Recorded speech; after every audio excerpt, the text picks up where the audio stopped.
But Beaumont, what does it have to do with Mooch's gaseous? Well, I'm afraid it's an all too common story, Lucy. Once famous Hollywood movie star becomes flatulent Mexican wrestler. Melville Gibbons is Mooch's gaseous? Take a look at this picture from the old Semaphore story. That's the man I saw at the sports arena after the Crimson Visigoth tore off Mooch's gaseous mask. I see. Gibbons' career was over after that night. He even made that movie about Mexico, but nobody went to see it. He lost everything and couldn't afford to eat anything but beans. That explains his flatulence, but why persecute the Visigoths? He blames them for his circumstances. Visigoths have always been easy targets ever since they came to Southern California after the fall of the Roman Empire. So Melville had immersed himself so completely in his Mexican role that when he lost his mind, he stayed Mexican? As crazy as that sounds, Dave, yes. Yes, Mr. Dave. And I know why. And that's why I know he'll strike again tonight. What makes you say that, Beaumont? Because this is May 5th, the most celebrated day in Mexican history. What's so special about May 5th, Beaumont? It's the day when, in 1862, the newly formed Mexican Republic drove the French invaders from their shores. How did you do that, Beaumont? It's pretty easy to figure once you realize they call it Cinco de Mayo. Cinco comes from the Latin verb meaning without. So Cinco de Mayo translates simply into without the mayo, as they pronounce it. Mayonnaise on everything, see? So the Mexicans refused to eat the food the French left. And they've been big celebrations ever since. Oh, and a good thing, too. Can you imagine burritos and a creamy béarnaise sauce? Just apply that directly to my thighs. No, a little later, Angel. Whatever. And that's how I know he'll strike again tonight. So we have to get to Shantytown and stop him. And I have a plan. Later that dark and quiet night, as the moon rises over the economically deprived streets of Shantytown, our heroic threesome put Beaumont's plan into action. Gee, you guys look swell. Lucy, you're one honey of a Visigoth. Garrar! And what about me, Beaumont? Mr. Dave, no one ever made a unibrow look so good. Oh, thank you, Beaumont. Say, Beau, would you mind going over the plan one more time? Sure thing, doll. Now listen up. You guys are going to pose as a Visigoth couple. Oh, Mr. Dave, you're the man. Oh.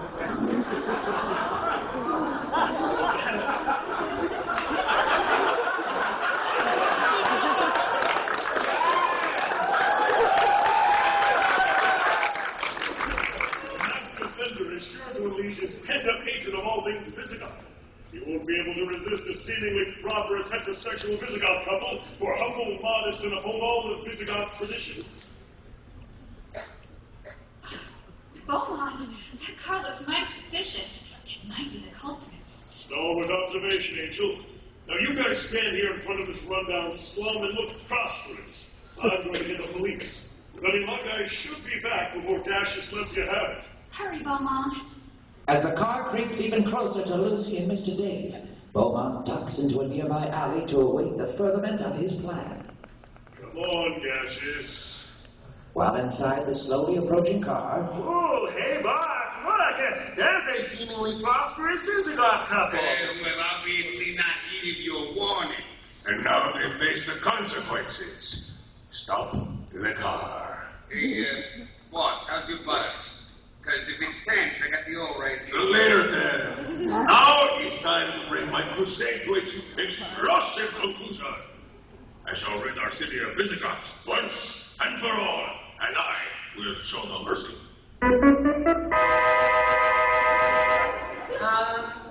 We bid you welcome to our home. We are humble keepers of the Visigoth faith. You want maybe some sardines? Enough! Just like so many nights before, the masked offender whips aside his trench coat to reveal his brightly colored underpants. You Visigoths are gonna get it now. Then he lowers his underpants slowly. Slowly. I will waste no more time. Uno! Gosh, Mr. Dave, this looks like the end. Before we die, I just wanted to say how envious of all Beaumont's houseboy and confidant, and your wonderful fashion sense. Oh! Hey, girlfriend, can I tell you how envious I've always been of your coat and matching muff? That fur is fine. So sweet. I just want to hug you. Ah, so touchy. But just as the masked offender is about to let one rip, Not so fast, Cassius. Or maybe I should say, Melville Gibbons. Ah, it's the Crimson Visitor. He fills my pants with fear. That's the Crimson Ferret to you, mugs. What do I pay you lackeys for? Attack him!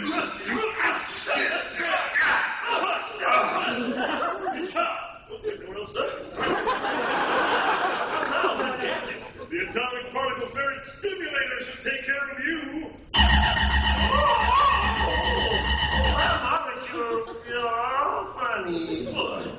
And for you, taste of the ferret's subelectron rectifier. Wow, rectum, hell, kill them. I applaud your efforts.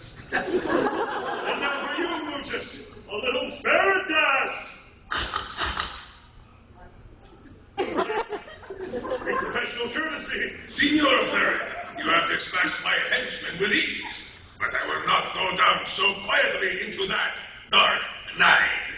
You can drop the phony accent, Gibbons. You're about as Mexican as a $3 bill. We all know you're really from Australia. Well, that's a fair comp. Now, Ferret, I'm going to put away my phone and apply you and your fancy about the physical. 1, 2, 3! at a speed faster than the eye can see, the Crimson Ferret dives between the unmasked offender and the helpless pair. There. That should do the trick. Oh, nothing's coming out. What's that? Crikey! A cork! That's